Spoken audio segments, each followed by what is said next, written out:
अब बात आंकड़े मारे फैसला आपका की। नवनिर्वाचित बीजेपी सांसद कंगना रनौत को चंडीगढ़ एयरपोर्ट पर सीआईएसएफ की महिला कर्मचारी ने गुरुवार को जोरदार थप्पड़ मारा। इस मामले में मोहाली पुलिस ने आरोपी कुलविंदर कौर के खिलाफ एफआईआर दर्ज कर ली है। कंगना रनौत हिमाचल प्रदेश की मंडी सीट से सांसद चुनी गई है। गुरुवार को उन्हें दिल्ली जाना था, इसके लिए उन्हें चंडीगढ़ एयरपोर्ट से फ्लाइट पकड़नी थी। कंगना सिक्योरिटी चेक के बाद आगे बढ़ी थी कि सीआईएसएफ की महिला जवान कुलविंदर कौर ने उनको थप्पड़ मार दिया। इस घटना से वहां लोग जो मौजूद थे, सुरक्षाकर्मी मौजूद थे, वो सन्न रह गए। इस घटना के बाद गुरुवार को ही आरोपी को सस्पेंड कर दिया गया।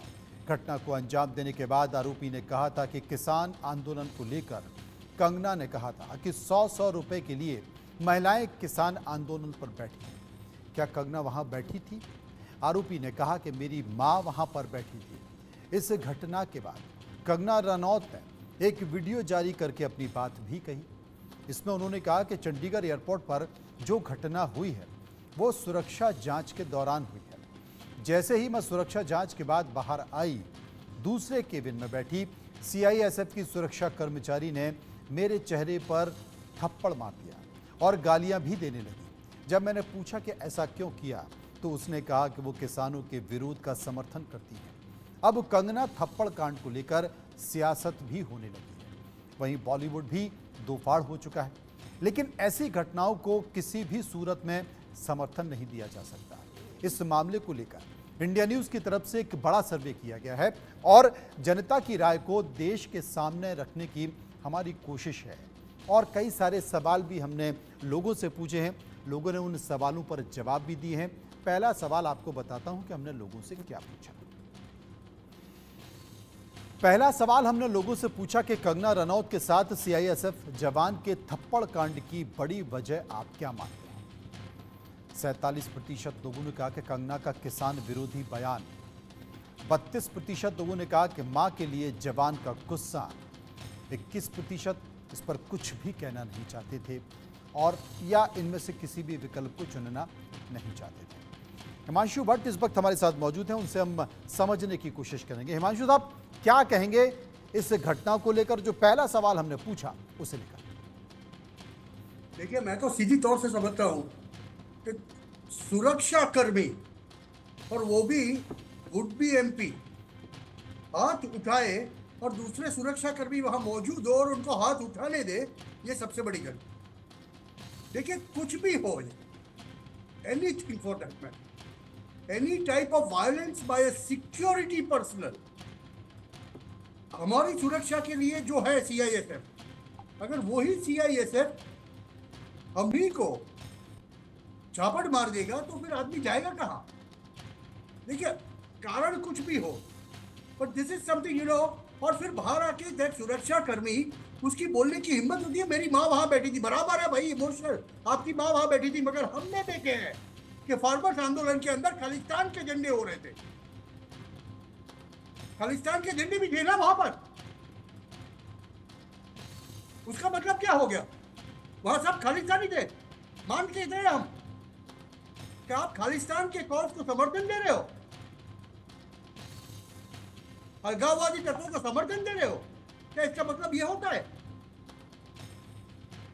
तो देखिए, ये ऐसी चूक जो है, और ये ये चूक नहीं है, उसको करने दिया गया, वो खुद दस्ती दिख रही है और जाके झापड़ मार देती है पहले, और फिर उसको सुरक्षाकर्मी पकड़ते और फिर उसको छोड़ दिया जाता है। वो बाहर जाके अपनी बात कहती है और फिर एफआईआर लॉन्च होती है। मतलब क्या हो गया इसका? मानवी तनेजा हमारे साथ मौजूद है। मानवी, आप क्या मानते हैं? मैं समझ सकता हूँ। कंगना रनौत हमेशा ही अपनी जो कि बयानबाजी है उसकी वजह से सुर्खियों पे रहती है। कहीं ना कहीं मुझे लगता है कि उनको अपनी जबान पे थोड़ा सा कंट्रोल रखना चाहिए।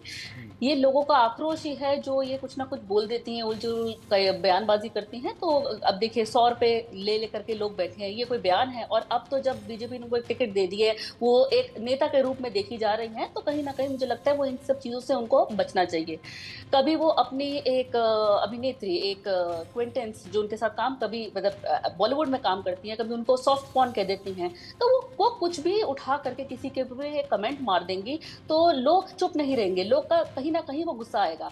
एक और वारदात मैं आपको बताती हूँ कि जब इनका एक इंटरव्यू हो रहा था किसी और चैनल पे, तो ये कहती है कि आज़ादी हमें भीख में मिली है। अब आप बताइए, जो स्वतंत्र सेनानी हैं, जिन्होंने अपनी जान की बाजी लगा करके हमें फ्रीडम दिलाई 1947 में, वो कहती है को भीख में मिली है, और असली आज़ादी आपको जो मिली है 2014 में मिली है। तो अब मैं ये बोलना चाहती हूँ कि यहाँ तो एक ऐसी सीआईएसएफ की जवान थी जो किसान के परिवार से ताल्लुक रखती थी, और वो कहीं ना कहीं ये जो मेरे को समझ में आ रहा था कि उन्होंने वो ड्यूटी पे थी और उन्होंने कहा था फोन रखिए, और फोन वो नहीं रख रही थी, उसकी वजह से उन्होंने थप्पड़ मारा। तो वहां पे उसका उन्होंने वो जो रेपरकशंस कंगना को वहां पे झेलने पड़े। लेकिन जो अगर आगे इन फ्यूचर में अगर कभी कंगना स्वतंत्र सेनानियों के कोई फैमिली मेंबर को मिल जाती हैं, तो क्या हाल कंगना का होगा। कि आप देखिए, जिन्होंने अपनी जान की कुर्बानी दे दी, अपनी फैमिली नहीं देखा, कुछ नहीं देखा, अपने उम्र नहीं देखा कि पूरी उम्र पड़ी है, उन्होंने हमारी स्वतंत्रता के लिए अपनी जान को निछावर कर दिया, खून की होली खेली। आप 2 मिनट में कह देते हैं कि वो जो आज़ादी है वो भीख में मिली है। तो कहीं ना कहीं एक नेता को बयानबाजी से बचना चाहिए और सोच समझ के बयान देना चाहिए कि कहीं वो लोगों की भावनाओं ये को बड़ा हर्ट तो नहीं संकेत करेंगे। भी है। हालांकि इस तरह की घटना को आप बहुत ज़्यादा प्रोत्साहित नहीं कर सकते, लेकिन ये भी सच है कि इस तरह के पदों पर बैठे लोग या हमारे देश की जो सेलिब्रिटी है, चाहे वो राजनेता हो या कोई भी हो, उनको इस तरह के बयान देने से बचना चाहिए। किसान आंदोलन में सभी खालिस्तानी नहीं थे। किसान आंदोलन में एक बड़ी संख्या थी किसानों की। किसान आंदोलन में एक बड़ी संख्या थी उन माता पिता की जिनके बच्चे सरहदों पर देश की सुरक्षा कर रहे हैं। और उन्हीं में से जब ये सरकार को इंटेलिजेंस से रिपोर्ट मिलने लगी कि सरहदों पर जितने भी जवान हैं उनमें एक आक्रोश उत्पन्न होने लगा इस बात को लेकर कि उनके माता पिता को आतंकवादी कहा जा रहा है। बल्कि एक जवान ने तो अपना वीडियो वर्दी के साथ सरहद से ये साफ तौर पर बता दिया है कि ये ठीक नहीं है, और अगर ऐसा ही चलता रहा तो हमें इसका विरोध करना पड़ेगा। सेना से निकली आवाज़ को सरकार ने गंभीरता से लिया और फिर आनन फानन में उच्च स्तरीय बैठक हुई और ये कहा कि मामला बढ़ सकता है और किसान आंदोलन खत्म हुआ।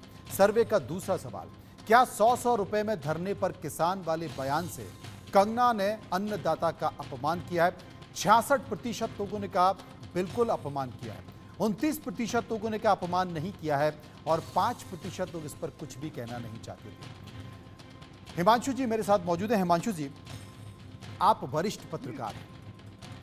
आजकल कोई कुछ भी बोल देता है और सस्ती लोकप्रियता पाने के लिए, टीवी पर आने के लिए, सोशल मीडिया पर छाने के लिए, अपने व्यूज बढ़ाने के लिए कोई कुछ भी कर रहा है। कोई ये नहीं देखता है कि वो किस वर्ग का अपमान कर रहा है। कोई ये नहीं देखता है कि उसका बयान कितने लोगों को तकलीफ दे सकता है। उसे बस सक्सेस होना है, उसे बस फेमस होना है। और कहीं ना कहीं कंगना रनावत बिना सोचे समझे जिस तरीके से बयान देते हैं, चाहे वो बयान प्रधानमंत्री बनने को लेकर हो, चाहे वो बयान विक्रमादित्य को लेकर दिया गया हो कि ये छोटा पप्पू है, चाहे वो बयान किसानों को लेकर दिया हो, अगर इस तरह के बयान आएंगे, क्योंकि देश में बड़ी आबादी, ये बिल्कुल गलत है कि सुरक्षा में तैनात व्यक्ति अगर इस तरह की घटना को अंजाम दे रहा है तो ये भी खतरनाक है। अगर उसको गुस्सा निकालना ही था तो अपनी ड्यूटी खत्म करके निकाल सकती थी। हालांकि ये ठीक नहीं है, देश में ये नहीं होना चाहिए, लेकिन सुरक्षा में, क्योंकि वो वीवीआईपी इलाका है, कल को ये किसी के साथ भी घट सकता है। लेकिन ये भी सच है कि देश के लोगों को, जो देश में सम्मानित लोग हैं, अब तो आप माननीय सांसद हो चुके हैं, आपको इस तरह की बयानबाजी से बचना चाहिए। अभी मैं कुछ कहूं थोड़ा? जी प्लीज, आप ही से सवाल। हाँ, बचना चाहिए, डेफिनेटली बचना चाहिए, उनको अपना ध्यान रखना चाहिए। मगर इसका क्या करोगे आप कि जो किसान आंदोलन था वहां पर झंडे तो थे खालिस्तान के, ऐसे भी लोग थे जो खुद के वीडियो उतार रहे थे और फिर जाके कैनेडियन एम्बेसी में जाके कहेंगे हमें प्रताड़ित किया जाता है, हमें शरण दी जाए। एक सांसद ने स्वीकारा है कि हमने ऐसे बहुत से लोगों को ऐसे खत लिख के दिए 30-30 हजार रुपए में। क्या करोगे आप उसका? क्या उसके ऊपर भी कार्रवाई नहीं होनी चाहिए? देखिए, मैं सम्मान करता हूं, अन्नदाता हमारे यहाँ भी है। लेकिन हिमांशु जी, आप मानते हैं जिन्हें कथित आतंकवादी दो लोगों को कहा जा रहा है, इसी देश के लोकसभा चुनाव में, इसी देश के लोकतंत्र में कहा जाता है कि चुनाव हमारे देश में उत्सव है, लोकतंत्र का सबसे बड़ा महोत्सव है, इसी देश की जनता ने उन दोनों को चुनकर संसद में भेज दिया, तो क्या ये गलत है? तो वीडियो बना है ना मनोज, क्योंकि उसी देश के लोगों ने चुन के भेजा है, वहां की जनता उन्हें गलत नहीं मानती है, और कहा जाता है कि जिसे चुना गया उसे स्वीकार करना पड़ेगा, और स्वीकार किया गया। अपनी अपनी भावनाएं नहीं कह रहा हूं मैं, स्वीकार नहीं की नाई नहीं कह रहा हूं, आप समझ। और कई लोग उन्हें आतंकवादी घोषित कर रहे हैं, कई लोग उन्हें आतंकवादी मान रहे हैं, फिर भी लोगों ने उन्हें चुनकर भेज दिया। मैं तो बड़ा सीधा स्पष्ट रूप से कह रहा हूं जी कि एक के ऊपर टेरर फंडिंग का आक्षेप है, दूसरा पकड़ा गया है हमारे ही नजर के सामने, क्या करते हुए हम सब लोग जानते हैं। अभी उनके प्रदेश में उनको जन समर्थन प्राप्त है, और अगर वो चुन के आया है तो वो सम्माननीय एमपी है, मगर इससे उन्होंने जो कृत्य किया है वो गलत नहीं हो, वो सही नहीं हो जाता। नहीं, क्या इस तरह के आरोप, हिमांशु जी, क्या इस तरह के आरोप भोपाल की पूर्व सांसद प्रज्ञा ठाकुर पर नहीं लगे थे? उन पर भी इसी तरह के आरोप लगे थे, उनकी भी एनआईए ने जांच की थी, तो क्या समाज ने उन्हें बाहर निकाल कर दिया? क्या उन्हें माननीय सांसद नहीं माना गया? लेकिन ये कानून तय करेगा, ये देश की अदालत तय करेगी कि कौन आतंकवादी है, कौन आतंकवादी नहीं। वही तो बोल रहा हूं मैं, देश की अदालत उन्हें आतंकवादी तय करती है तो उन्हें सजा भुगतनी पड़ेगी, बात वहां खत्म हो जाती है। बड़ी सीधी सी बात है। वो फिर साध्वी प्रज्ञा हो, अमृतपाल सिंह हो, इंजीनियर रशीद हो, जो भी हो, वो अदालतों को तय करना है ना। लेकिन देश की एक जमात तो उन्हें आतंकवादी घोषित करने पर आमदा है। देखिए, वो भी गलत है। देश की एक राजनीतिक पार्टी के लोग कहते हैं कि आतंकवादी संसद पहुंच गए। प्रज्ञा ठाकुर के बारे में तो नहीं बोला गया, जब तक इस देश की अदालत तय नहीं कर देना, क्योंकि बहुत सारे मामले राजनीतिक होते हैं, बहुत सारे मामले राजनीतिक होते हैं। जब तक देश की अदालत तय ना कर दे, आरोप तो अमित शाह को लेकर भी लगे, झूठे साबित हुए ना, गलत साबित हुए ना, लेकिन लोगों ने उनके बारे में तो जब तक देश की अदालत तय ना कर दे, हमें बहुत ज्यादा उत्साह में किसी को सर्टिफिकेट नहीं देना चाहिए। और अगर सर्टिफिकेट दिया जाएगा तो आप लोगों की भावनाओं को आहत करेंगे, और लोगों की भावनाओं को आहत करेंगे तो इस तरह की घटना सामने आएगी जो कि समाज में नहीं होनी चाहिए। हम निंदा करते इस तरह की घटना की। मनोज जी, जरा आवाज करेंगे ऊंची, क्योंकि यहाँ बहुत कम आवाज आ रही है आपकी मेरे पास। जी, मैं प्रोड्यूसर से कहूंगा कि एक बार थोड़ा हिमांशु जी को आवाज बढ़ाएं। मानवी जी, क्या कहना चाहेंगे? आपका सवाल? मेरा सवाल यही है कि देश के जो प्रबुद्ध नागरिक हैं, देश के माननीय हैं या देश के राजनेता हैं, तमाम राजनीतिक पार्टियां हैं, ये बैठकों में तो तय करते हैं कि भाषा की मर्यादा होनी चाहिए, हमें राजनीति में अपना साफ स्वच्छ चेहरा होना चाहिए, लेकिन जब सामने तस्वीरें निकल कर आती तो ऐसा होता नहीं और इस तरह की घटना घट जाती है। देखिए, मैं ये बोलना चाहती हूँ कि चैरिटी बिगिंस एट होम। आपको घर से ही पहले सफाया करना बहुत जरूरी है। पर मुझे दुख ये होता है कि अगर सत्ता पक्ष कोई बयानबाजी करती है या सत्ता पक्ष अगर कोई महिला के लिए कुछ कहती है तो कोई कुछ नहीं कहता। लेकिन अभी यहाँ पे अगर हमारी बेटी ने हाथ उठाया, वो भी जो मेरी जानकारी है कि हाथ इसलिए उठाया था कि उन्होंने कहा था कि फोन रखो, कंगना ने फोन नहीं रखा। बिकॉज देखिए, ड्यूटी पे अगर कोई ऑफिसर होता है तो उसे अपना ड्यूटी का पालन करना बहुत जरूरी होता है। उसके सामने ना कोई नेता है, ना कोई अभिनेता है, ना कोई इंडस्ट्रियलिस्ट है, उसके लिए सब एक बराबर है, कोई ना छोटा ना कोई बड़ा। लेकिन जब हमारे प्रधानमंत्री आकर के कभी कहेंगे करोड़ों की गर्लफ्रेंड, या फिर कोई भी आकर के मंत्री किसी भी महिला के लिए कुछ बोल देगा, कोई कुछ कहता नहीं है उस वक्त, वहां पे सब लोगों की बोलती बंद हो जाती है। तो यहाँ कहीं ना कहीं मुझे दुख लगता है कि यहाँ पे भी एक सिलेक्टिव अप्रोच हो जाती है कि अगर सत्ता पक्ष का कोई व्यक्ति उठ करके आकर के महिला पे कमेंट कर देता है, और जैसे कंगना के लिए भी मैंने इससे पहले जो बोला, किसी ने कुछ नहीं कहा, उल्टा उसको एक टिकट दे दी। एक महिला, कंगना की अगर मैं बात कहूं, क्योंकि हम कंगना के बारे में डिस्कस कर रहे हैं, जिसको प्रधानमंत्री नहीं पता, जिसकी एजुकेशन सिस्टम इतनी खराब है, जिसने मुझे नहीं लगता कि 10वीं 12वीं भी पास करी होगी, जैसे ये नहीं पता कि हमारे देश का पहला प्रधानमंत्री कौन है, वो उस बारे में इतनी ट्रोल हुई है, उसी को आपने उठा करके एक स्टेट दे दिया और अब वो वहां जीत भी गई। तो मेरे को अब ये डर है कि वो मंडी में क्या करेगी, मंडी में एजुकेशन सिस्टम वो खत्म कर देगी, क्योंकि कहीं ना कहीं ये सत्ता पक्ष वाले चाहते हैं कि हिंदुस्तान में एजुकेशन सिस्टम कम हो जाए, क्योंकि अगर वो कम होएगी तभी ये जो भेड़ बकरियों की तरह जो गंवार लोग हैं, जो पढ़े लिखे नहीं है, वो उनको वोट देंगे, कहीं ना कहीं वो राजनीति कर पाएंगे। तो ये इसी चीज को स्प्रेड करना चाहते हैं और शायद मुझे लगता है कि पहला कदम इसी चीज का है कि आप ऐसे ऐसे व्यक्ति को मिनिस्टर बना दीजिए, ऐसे व्यक्ति को के हाथ में स्टेट थोप दीजिए जो वहां पे एजुकेशन सिस्टम को थोड़ा सा कम कर दे। कम करेंगे तभी तो वो आपकी बातों में आएंगे, एजुकेट हो जाएंगे, पढ़ लिख जाएंगे, अफसर बन जाएंगे, अपने अपने पैरों पे खड़े हो जाएंगे, तो वो आपकी बात नहीं सुनेंगे। अब देखिए इन्होंने राम मंदिर, ये मंदिर का कितना मुद्दा उठाया, अयोध्या का, और वहां से इनको नहीं मिला कि कहीं ना कहीं अब दुनिया को भी पता लगना शुरू हो गया, वो एजुकेटेड हो रही है, वो पढ़ लिखना चाहती है और वो समझ रही है कि राजनीति लगता है आप भी हर खबर पढ़ रही हैं, छोड़ नहीं रही हैं, आपको भी पल पल की जानकारी है। चलिए सर्वे का एक और सवाल ले लेते हैं। एयरपोर्ट पर कंगना रनौत को सीआईएसएफ जवान ने थप्पड़ मारा, क्या एक्शन होना चाहिए? 45% लोगों ने कहा कि जवान को माफी मांगनी चाहिए, 19% लोगों ने कहा नौकरी से माफ कीजिए, 18% लोगों ने कहा नौकरी से बर्खास्त कर दिया जाना चाहिए, 10% लोगों ने कहा गिरफ्तारी होनी चाहिए और 27% लोग कंफ्यूज थे, इनमें से किसी विकल्प को चुन नहीं पा रहे थे। एलन राव साहब मेरे साथ मौजूद हैं। एलन राव साहब से मैं बात करूंगा और समझने की कोशिश भी करूंगा, लेकिन हमारे जो हिमांशु भट्ट साहब हैं उनके पास हम चलेंगे। हिमांशु जी, आपको याद होगा कि कंगना रनौत ने एक और स्टेटमेंट दिया था कि असल आज़ादी तो हमें 2014 में मिली है, और आज ही देश के प्रधानमंत्री नरेंद्र मोदी ने संसद में एनडीए के सांसदों को संबोधित करते हुए कहा कि एनडीए की जो गठबंधन की सरकार है ये 3 दशक से है। तो यानी कि 2014 के पहले जो एनडीए की सरकारें चल रही थी वो आज़ादी की सरकारें नहीं थी क्या, अगर कंगना के हिसाब से देखा जाए?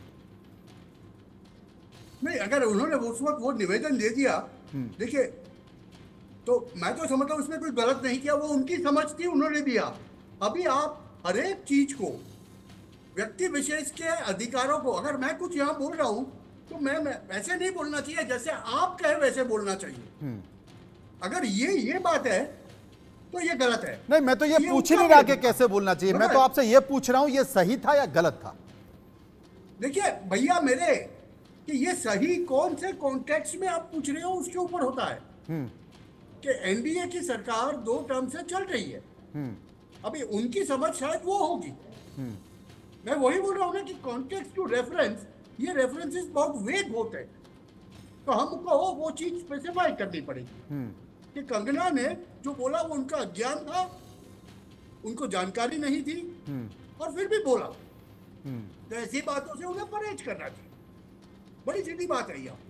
मगर अगर वो बोलती है तो हम उनको इसके लिए दोषी नहीं ठहरा सकते, क्योंकि जैसे आप कहते थे अभी कि वो कांस्टेबल ने आके थप्पड़ मार दिया, वो उनका अधिकार है।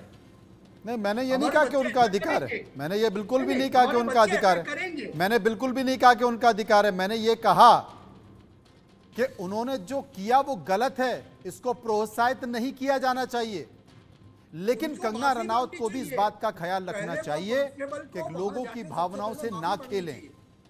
कि मैं ड्यूटी पर हूं, मुझसे गलती हो गई, मैं हाथ नहीं उठा सकती।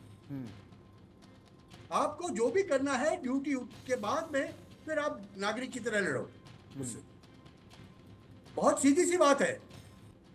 और कंगना ने ऐसा कह दिया कि भाई 10 साल के बाद आजादी में, वो वैसा समझती है कि we have become free by mind only by 2014 onward. अगर ये उनकी समझ है तो वो उनको आभारी है। मतलब ये है कि मतलब उनके अगर कोई बयान दे रही तो उन बयानों को गंभीरता से नहीं लेना चाहिए, क्योंकि वो ऐसे ही बयान देती है। या तो देश के लोग ये मानस बना ले। एक और सर्वे का सवाल ले लेते हैं कि क्या नेताओं को जनता से जुड़े मसलों पर फिजूल की बयानबाजी से बचना चाहिए? 96% तो 96% लोगों ने कहा कि हाँ, फिजूल की बयानबाजी से बचना चाहिए। 3% लोग कहते हैं नहीं बचना चाहिए, और 1% लोग इस पर कुछ भी कहना नहीं चाहते थे। सर्वे का एक और सवाल, कंगना को शिकायत है कि बॉलीवुड ने थप्पड़ कांड में उनका साथ नहीं दिया है, आपकी राय? 21% लोग मानते हैं साथ देना चाहिए, 18% लोग मानते हैं साथ नहीं देना चाहिए, और 51% लोग मानते हैं कि ये कंगना का निजी मामला है, वो जाने, और 10% लोग इस पर कुछ भी कहना नहीं चाहते। एलन राव साहब हमारे साथ मौजूद हैं। राव साहब, आपकी प्रतिक्रिया। हाँ जी, देखिए, नमस्कार आपके सभी व्यूअर्स को। जी नमस्कार। देखिए, मैं दो बातें अलग अलग बताता हूँ कि जो सीआईएस कांस्टेबल है वो अपनी ड्यूटी पर है और उसको अपनी ड्यूटी के दौरान इस प्रकार से व्यवहार करना चाहिए जैसे एक पब्लिक सर्वेंट को करना चाहिए। उसको थप्पड़ मारने का कोई अधिकार किसी संविधान ने नहीं दिया, ना किसी कानून में दिया, ना सीआईएसएफ रूल्स में है कि अगर कोई आदमी गलती भी करता है, मान लो उसने फोन नहीं रखा या और कुछ बात थी, तो उसको वहां पर उसको थप्पड़ मारने का अधिकार नहीं है। दूसरी बात यह है कि अगर वो किसी उसकी स्टेटमेंट से प्रभावित हैं या उसके खिलाफ हैं, जो बात कंगना रनौत ने पहले कभी कही होगी किसान आंदोलन में, कुछ में बात है, तो उसका अपना पर्सनल मामला है। उसको ड्यूटी से कनेक्ट करके कि अपनी ड्यूटी पे रहते हैं उसको थप्पड़ नहीं मारना चाहिए, ये गलत बात है। इसको दूसरा जो एक बड़ा इंपॉर्टेंट सवाल भी आपने किया था जिसमें 96% लोगों ने कहा है कि यस, नेताओं को फिजूल में बातचीत करने की बात, फिजूल की बात मेरा ये कहना कि कोई गलत बयानी करने से बचना चाहिए। क्यों कि नेताओं को पब्लिक देखती है और पब्लिक उनको अपना आदर्श समझती है, क्योंकि वो रिप्रेजेंट करते हैं पूरे कॉन्स्टिट्यूंसी को। पूरे कॉन्स्टिट्यूंसी के भले ही उनके कुछ लोगों ने वोट दिया, कुछ ने नहीं दिया, लेकिन फिर भी पूरी कॉन्स्टिट्यूंसी का रिप्रेजेंटेशन है। हमारे संविधान में 543 जो एमपी बनकर आए हैं वो पूरे देश के जो भी एमपी कॉन्स्टिट्यूंसीज हैं उन सब के रिप्रेजेंटेटिव हैं, उन पब्लिक को रिप्रेजेंट करते हैं। और पब्लिक नेताओं की बातों को देखकर उसको बड़ा माइन्यूटली बात करते हैं कि वो किस प्रकार की बिहेवियर करते हैं, किस प्रकार से बातचीत करते हैं। तो यहाँ पर कोई भी नेता हो, मैं कंगना रनौत की बात है, किसी भी नेता को किसी प्रकार की जो कि डिस्प्यूटेड बात है उस पर कोई भी अपना बयान तथ्यों के आधार पर सही है तो देना चाहिए, जो तथ्यों पर आधार नहीं है उसको बयान से बचना चाहिए, ये बड़ा जरूरी है। जहाँ तक सीआईएसएफ कांस्टेबल की बात है, उन्होंने उसको थप्पड़ मारा, उसके लिए सीआईएसएफ ने एक संज्ञान लेते हुए उनके खिलाफ उनको सस्पेंड कर दिया बता रहे हैं, और उनके खिलाफ विभागीय जांच भी होगी। और विभागीय जांच में मैं नहीं समझता हूँ कि उसमें कोई बचाव होने के चांसेस है, क्योंकि सारी चीजें सीसीटीवी फुटेज में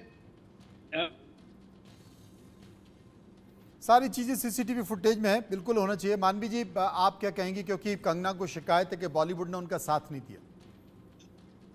देखिए, कंगना, जहां तक मुझे मालूम है, कंगना खुद ही कहती है कि मैं बॉलीवुड का कोई हिस्सा नहीं हूं और बॉलीवुड से मेरा दूर दूर से कोई नाता नहीं है। इसीलिए उसने अपना एक प्रोडक्शन हाउस खोला है, जो भी पिक्चरें वो बना रही है वो अपनी खुद बना रही है, और वो कह भी चुकी है कि बॉलीवुड से वो रिटायरमेंट लेना चाह रही है। बॉलीवुड पे बयानबाजी वो देती हैं, उनको लगता है कि बॉलीवुड में नेपोटिज्म है और वो एक अलग ही तरह चलती हैं। तो जब वो खुद ही लाइन से अलग से चलेंगी तो कोई उसको सपोर्ट नहीं करेगा।